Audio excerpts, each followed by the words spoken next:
Giovinazzi, though, you can see, was already trying to fight back at him. There is the number 11 car of Fabian Schiller, which has made very good progress from 15th on the grid, and a huge crash there. Barrel rolling over. That's absolutely massive, and it's Lance Stroll. Now, we saw the start of that incident. Stroll got the move on Giovinazzi into the chicane. Looked like Giovinazzi was coming back at him on the way out of the corner, but that is a massive crash.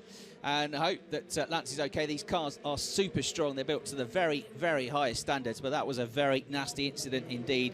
But the marshal's coming to check on him. Let's have a replay. Look in the background there, wheel to wheel. He's got his nose in front of Giovinazzi. Giovinazzi's almost got a wheel on the grass and then just loses grip, spears into the side of Stroll, and Stroll is just a passenger. And happily, the car landed the right way up.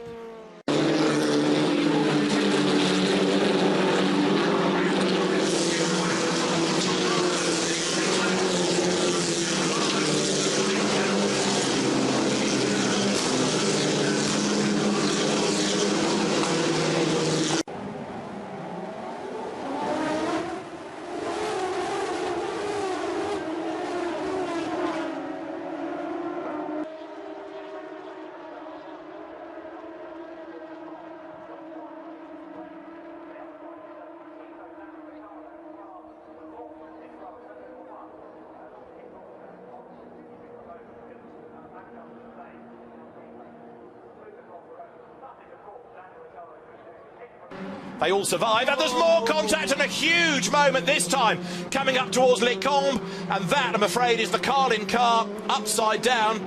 Menezes, I fear, it skates up the escape road straight away. We go safety car, understandably so. The safety car is going to be out for the third time of asking, and that, again, at a fast part of the circuit, contact as one driver was in the slipstream, another tries to defend. We've got 8 3/4 minutes to go. The safety car is deployed once more. The key car involved in the incident was the 007. The 23 car just won the race there, Mario Farnbacher. Right. Look in the background there. James Davison has lost control of the Aston Martin as he hits the wall.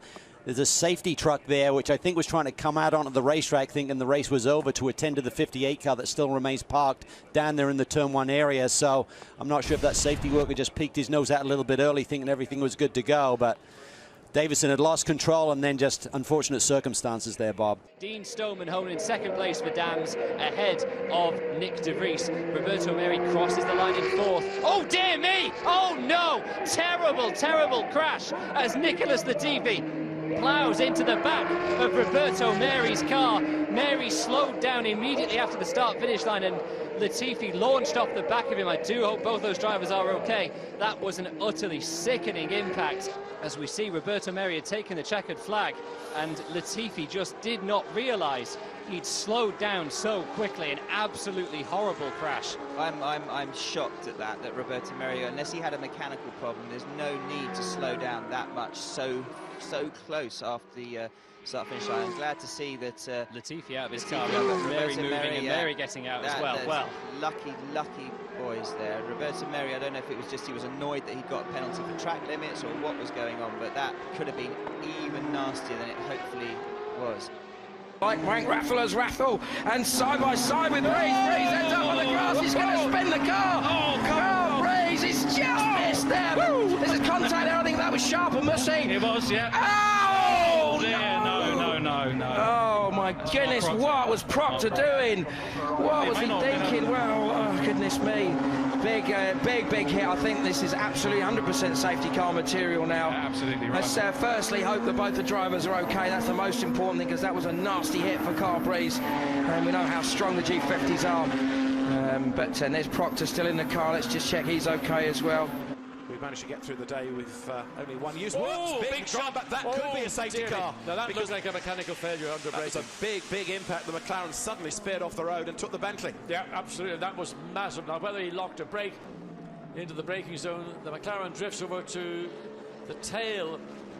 Did he just overreact, or it's hard to tell there was anything. I thought maybe there'd been something mechanical, but that just looks like more or less a driver instigated. And once the car started its career towards the barrier, there was very little anything could do about it. There was no contact with the back of the Bentley. The Bentley didn't do anything incorrect. And one might have to say, now looking at that